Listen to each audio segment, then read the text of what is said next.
दिल एक है, लिवर एक है, किडनी दो हैं, लेकिन दांत 32 हैं। तो हम सोचते हैं कि दो चार पांच दांत निकल भी गए तो उससे कोई फर्क नहीं पड़ेगा। बट हमें यह समझना होगा कि दांत भी एक ऑर्गन है जिसके अपने फंक्शंस हैं। ये देखने के काम आते हैं, बोलने के काम आते हैं, चबाने के काम आते हैं। अगर इसमें से कोई भी एक चीज में कमी आएगी तो हमारे पूरे शरीर पर इसका प्रभाव पड़ेगा। देखें, अगर आप कहीं पर चल रहे हैं और अगर एक पिक्चर देखते हैं कि जिसमें एक आईब्रो मिसिंग है और एक जब वो स्माइल कर रहा है उसे पेशेंट की दांत मिसिंग है, तो ये देखा गया है कि 95% लोगों ने सबसे पहले उनकी जो नज़र है वो उसके मिसिंग टूथ पे गई है, ना कि उस मिसिंग आईब्रो पे। तो इस एग्जाम्पल से मेरा आपको बताने का मकसद यह है कि दांत की इंपॉर्टेंस कितनी ज़्यादा है।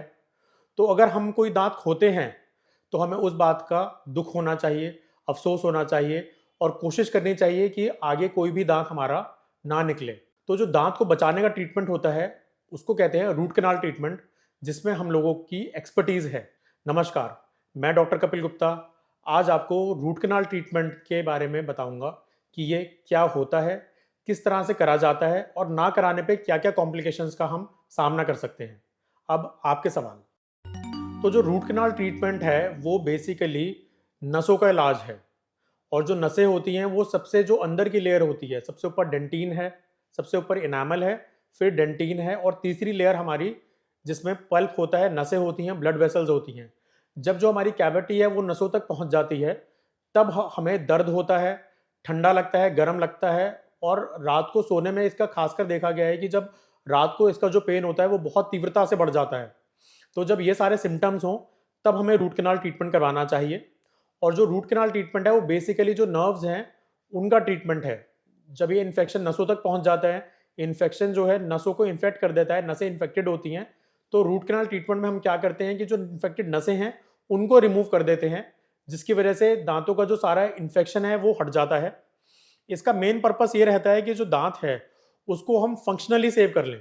जब मैं फंक्शनली सेव करने कहता हूँ, इसका मतलब है कि अगेन वो दिखाने के काम आए, चबाने के काम आए और बोलने के काम आए, लेकिन ये बायोलॉजिकली डेड हो जाता है। मतलब कि इसमें फ्यूचर में कोई सेंसिटिविटी वगैरह नहीं होती है। अगर कोई हमें डेंटल इम्प्लांट और रूट कैनाल ट्रीटमेंट में कंपैरिजन करने के लिए कहे तो हमेशा जो नेचुरल चीज़ है, जो हमारा दांत है, उसको ही सेव करने की कोशिश करनी चाहिए। और रूट कैनाल ट्रीटमेंट से अगर हम दांत को बचा सकते हैं तो वही हमारी सबसे पहली प्रायोरिटी रहनी चाहिए।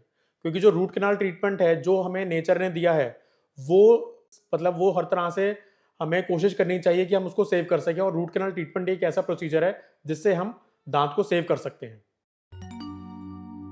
ये देखा गया है कि जो रूट कैनाल ट्रीटमेंट है उससे पेशेंट बहुत ज़्यादा घबराते हैं। जैसे ही डेंटिस्ट आपको रिकमेंड करते हैं कि इस दांत का रूट कैनाल ट्रीटमेंट है, आपको एकदम से दर्द से ज़्यादा आपको जो प्रोसीजर है उसके दर्द की वजह से आपको दिमाग में प्रॉब्लम शुरू हो जाती है कि नहीं, हम अगर हम कराएंगे तो बहुत ज़्यादा तकलीफ होगी।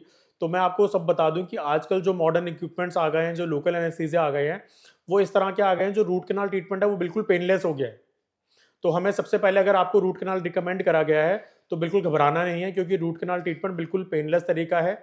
इसमें यूजुअली सिंगल सेटिंग में जो है वो कंप्लीट कर दिया जाता है रूट कैनाल ट्रीटमेंट। लेकिन अगर इन्फेक्शन है, दांत में पस है और बहुत लॉन्ग स्टैंडिंग पेन है आपको, तो इसमें 2 से 3 सेटिंग्स ली जाती हैं। यूजुअली जो एक सेटिंग होती है वो अराउंड, जो फर्स्ट सेटिंग होती है वो 30 से 45 मिनट्स की होती है। यूजुअली क्या होता है कि जब हम रूट कैनाल ट्रीटमेंट करते हैं तो जब हम नसों का इलाज, जब अगर हमने सिंगल सिटिंग रूट कैनाल कर दिया तो हम पेशेंट को रिकमेंड करते हैं कि 3 से 4 दिन के बाद उस दांत को यूज़ करें, उससे चबाकर देखें। अगर पेशेंट को कोई दर्द नहीं होता है तो हम उसको फिर 1 हफ्ते के बाद बुलाते हैं उसके ऊपर परमानेंट फिलिंग करने के लिए। अगेन फिर हम पेशेंट को कहते हैं कि चबा के देखो। अगर पेशेंट को तब भी कोई दर्द नहीं है फिर हम उसको कैपिंग रिकमेंड करते हैं। और कैपिंग रिकमेंड करने का मेन मकसद ये रहता है क्योंकि दांत के ऊपर प्रेशर, क्योंकि दांत की हमने नसें और ब्लड वेसल्स एक तरह से काट दिए हैं, वो कनेक्शन काट दिया है। तो दांत लॉन्ग स्टैंडिंग में क्या होता है कि ब्रिटल हो जाता है। Over a period of time वो दांत जो है वो ब्रिटल हो जाता है। तो किसी भी फोर्स से वो फ्रैक्चर हो सकता है। तो उसको प्रिवेंट करने के लिए, उस फ्रैक्चर को से प्रिवेंट करने के लिए जो डेंटल कैपिंग है वो रिकमेंड करी जाती है। ये बहुत अच्छा सवाल है कि रूट कैनाल हो ही ना, उसकी प्रिवेंशन के लिए हम क्या करें।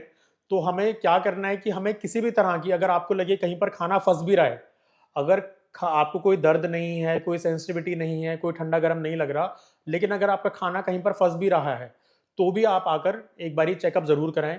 क्योंकि जब आप चेकअप कराने के लिए आएंगे तो आपका एक्सरे लिया जाएगा दांत का, उसमें ये देखा जाएगा कि कैविटी है, अगर कैविटी है तो वो कितनी डीप है, क्योंकि कैविटीज़ की भी अलग अलग स्टेजेस हैं।